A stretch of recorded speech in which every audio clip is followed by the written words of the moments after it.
और हमारा जो जीएसटी का टैक्स कलेक्शन है, क्योंकि वो 2018 की फिगर मैंने ली है, उससे पहले जीएसटी नहीं था, तो वो 86,000 करोड़ का था, जो कि अब रिसेंटली 1,55,000 करोड़ का हो गया है।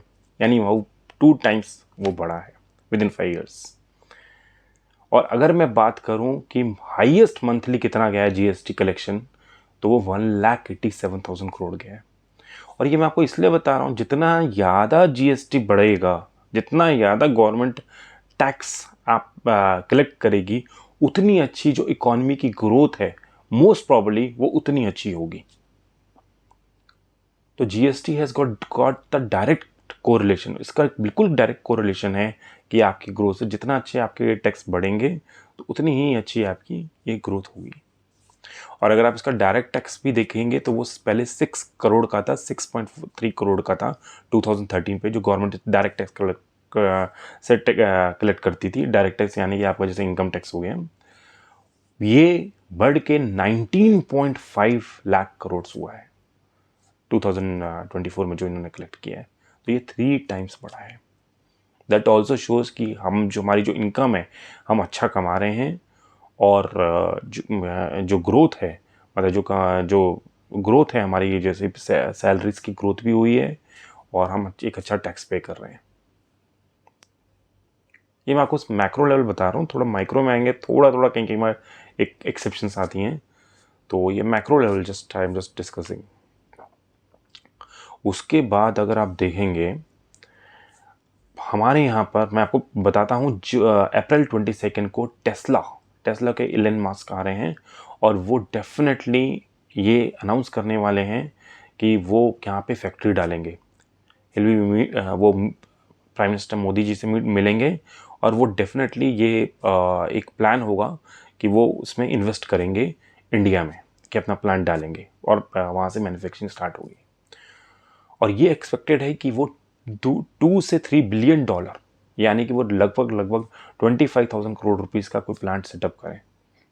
अब फ्रेंड्स आप ये देखिए कि अगर ये इतना बड़ा जैसे प्लांट सेटअप होगा तो कितनी जॉब्स मिलेंगी, गवर्नमेंट को कितना पैसा मिलेगा इंफ्रा से, और फिर गवर्नमेंट को जो हम जॉब्स कर रहेंगे, जो लोग जॉब्स करेंगे, वहाँ से गवर्नमेंट को टैक्स की कलेक्शन होगी, और गवर्नमेंट उसको उसी मनी को वापस से कैसे सही तरीके से लगाती है। तो दिस इज़ वेरी इंपॉर्टेंट कि इन्वेस्टमेंट्स हो। फिर इन्वेस्टमेंट क्या करती है, जॉब क्रिएट करती है। जॉब क्रिएट करने से जब जॉब्स आती हैं तो लोग वहाँ से भी टैक्स देते हैं, और फिर गवर्नमेंट उसको वही पैसे को उसी इंफ्रा में डालती है और उसे और अच्छा करती है। मैं एक एग्जांपल देना चाहूँगा, जो इंडिया ने एक बार मिस किया था। वियतनाम, जो सैमसंग कंपनी है वो इंडिया में आई थी, बट उस समय फॉर वॉट एवर रीज़न उसने वो सैमसंग को ने प्लांट डालने की कोशिश करी थी, बट यहाँ पर नहीं हो पाया था, वो मिस हुआ था गवर्नमेंट से। ये काफ़ी साल पहले की बात मैं आपको बता रहा हूँ। और उसके बाद क्या हुआ था, सैमसंग ने वियतनाम पर अपना प्लांट डाला, और आज जो वियतनाम में उन्होंने प्लांट डाला है वहाँ पे 1,10,000 एम्प्लॉयज़ काम करते हैं, और वो वियतनाम की जीडीपी को 25% सपोर्ट करता है। मतलब 25% जो वो सेल कर रहा है, जो उसकी टोटल जीडीपी है, वो सारा का सारा प्रोडक्ट उसका सैमसंग का है। तो इस तरीके से आप देख सकते हैं कि मतलब कि we should be very very focus जब भी कोई इन्वेस्टमेंट आ रही होती है। चाहे इंडिया में एक बार एग्जांपल हुआ था कि जैसे कि फॉर वॉट एवर रीज़न की टाटास ने अपनी फैक्ट्री डाली थी एक इंडिया के स्टेट में, और वहाँ पर जो प्रोटेस्ट हुए उसके बाद उन्होंने फैक्ट्री की कॉल उन्होंने वापस ली। तो वो डेफिनेटली वो भी कि that is not so good for those people की जो लोग ये करेंगे, क्योंकि उसके बाद जो बड़ी कंपनीज हैं वो नहीं आएंगी, और वो नहीं आएंगी means you will not have the jobs. तो ये एक बड़ी प्रॉब्लमेटिक सिचुएशन हो जाती है। So we have to encourage investment, जितनी इन्वेस्टमेंट आएंगे वो हमारी कंट्री के लिए बेटर है। फिर हम बात करते हैं थोड़ी सी, मैं इसमें आपको थोड़ा सा बता देता हूँ कि जैसे कि इन्वेस्टमेंट्स क्यों बेटर है। जैसे कि आजकल तो फ्री वाइज का बड़ा ज़माना है, फ्री वाइज कि हाँ भाई हमें हर को जैसे कोई भी पॉलिटिकल पार्टी से XYZ ले लेते हैं, वो बोल देगी कि 1000 का वाटर सब्सिडी ले लो, इलेक्ट्रिसिटी सब्सिडी ले लो, फीमेल्स को हम फ्री में ले जाते हैं। But frankly this is not so good. Example के तौर पे अगर मैं आपको एक छोटा सा एग्जाम्पल ले लेते हैं, जैसे कि एक स्टेट को सपोज कर लीजिए 100 करोड़ मिल रहा है बस ट्रांसपोर्ट के लिए, और बस ट्रांसपोर्ट में वो सपोज उन्होंने बोल दिया है कि चलो जितनी वुमेन्स है, सारी की सारी women's irrespective of the age, सबकी राइट्स फ्री है। अब ये अगर ऐसा होता है तो क्या होगा? उस समय तो आपको अच्छा लगेगा कि हाँ भाई बस की राइट्स एक पर्टिकुलर जेंडर के लिए फ्री हो गई है, तो फिर वो क्या होगा कि जो उनको पैसा मिलना है जो ट्रांसपोर्ट को, वो उनको पैसा नहीं मिलेगा। ऑफ कोर्स उनको एक रेवेन्यू, उनको लगभग 30-40% रेवेन्यू नहीं मिलेगा, और जब वो रेवेन्यू नहीं मिलेगा तो वो ट्रांसपोर्ट लॉस पे जाएगा। तो अब जो न्यू बसेस हैं वो नई बसेस के ऑर्डर नहीं दे पाएंगे। तो आपकी जैसे कंपनीज हैं, टाटास हैं या अशोक लैलैंड है, तो उनको ऑर्डर सपोज इस case just I am taking example कि अगर वो उनको ऑर्डर पहले देते थे, वो उनको ऑर्डर नहीं दे रहे हैं, तो वो बस नहीं बनाएंगे। यहाँ से एक कंपनी थोड़ी सी डीग्रो हो गई है, ठीक है। इसके बाद से जब वो बस नहीं बनाएंगे, और तो जो पैसा इंफ्रा में डालना था, सपोज लार्सन एंड टर्बो या NCC कंस्ट्रक्शंस या ये बड़े बड़े कंस्ट्रक्शन सपोज ले लेते हैं, वो रोड बनाते हैं, तो ऑफ कोर्स उनको भी पैसा नहीं मिलेगा क्योंकि ज़्यादा बस फ्लाई नहीं होंगी, ठीक है। अब ये यहाँ से भी वो भी लॉस करेंगे, कंस्ट्रक्शन कंपनीज हैं।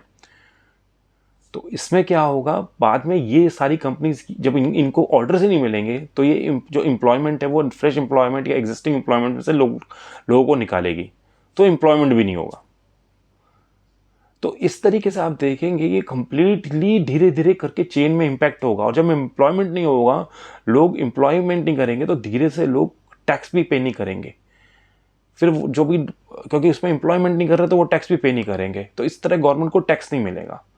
गवर्नमेंट क्या करेगी, क्योंकि उसने ये काम तो कर ही दिया है, लेकिन क्या करेगी कि बाद में किसी और तरीके से एक कॉमन जगह पर वो टैक्स लगाएगी, जिससे कि सभी को वो टैक्स पे करना पड़ेगा। तो आप इस हाथ से नहीं तो आपको इस हाथ से तो देना ही पड़ेगा, दैट इज वेरी क्लियर। और सेकंड थिंग, आपकी जो स्टेट की ग्रोथ है वो बिल्कुल नहीं होगी इस केस में। और स्टार्टिंग में अच्छा लगेगा, लेकिन अगर आप देखेंगे कि बाद में, so it will have a very bad impacts. क्योंकि जो हमारी जैसे लोगों की जो बड़ी जॉब्स आएंगी वो डेफिनेटली एक जब तक कंपनीज बड़ी बड़ी आके इन्वेस्ट नहीं करेंगी तो बड़ी जॉब्स नहीं आ सकती हैं। फिर अगर हम इसमें ये देखेंगे कि yes, government has to work for the poor people और government has to work for the elder people, तो उसको फ्री वाइज नहीं बोल सकते। वो तो भी मैं आपको ये बोलूँगा कि वो तो भी एक डेफिनेटली किसी भी स्टेट हो या सेंट्रल गवर्नमेंट हो, उसको वो काम करना चाहिए कि एक जो इकोनॉमिक बैकवर्ड जो लोग हैं उनके लिए, और एक जो काफ़ी एजिड हैं थोड़ा उनके लिए, इन दो सेक्टर्स को गवर्नमेंट को डेफिनेटली सपोर्ट करना चाहिए, either in the term of tax और कुछ भी जैसे मोहल्ला क्लिनिक है या कोई भी अच्छे हॉस्पिटल्स हैं वहाँ पर हो, और जो फ्री जो फूड जो करंट गवर्नमेंट ने भी चलाया हुआ है, that is a very good scheme. तो ये इकोनॉमिक बैकवर्ड क्लासेस के लिए करना चाहिए, लेकिन आपको किसी भी कीमत में कि हर को फ्री है, हर को मतलब वाटर फ्री, इलेक्ट्रिसिटी फ्री, बस फ्री, तो ये सब्सिडीज आप देंगे तो स्लोली स्लोली जो स्टेट है या जो भी कंट्री है वो वहीं पे रह जाएगी। And we have the examples, हमारी नेबर्स हमारे एग्जांपल्स हैं, हमारी जो नेबरिंग स्टेट्स हैं, they are the examples. And people like this Tesla and this Tatas, जिन्होंने अभी 91,000 करोड़ रुपीस की इन्वेस्टमेंट कर रहे हैं सेमीकंडक्टर में, थिंक कि कितनी सारी जॉब्स निकलेंगी इसके कारण, और कितना ही अच्छी तरह से इकॉनमी ग्रो होगी उस जगह पे जहाँ पे लोग इन्वेस्ट कर रहे हैं। 91,000 करोड़ रुपीज़ अगर कंपनी डाल रही है तो आप सोचिए इसका रेवेन्यू पोटेंशियल वो क्या सोच रही है, तो which is a very good thing. तो जो जहाँ पे भी इन्वेस्टमेंट हो रही है, बेशक 27,000 करोड़ की और असम में भी इन्वेस्टमेंट हो रही है, तो these are very very good factors, strong and bright factors for our country.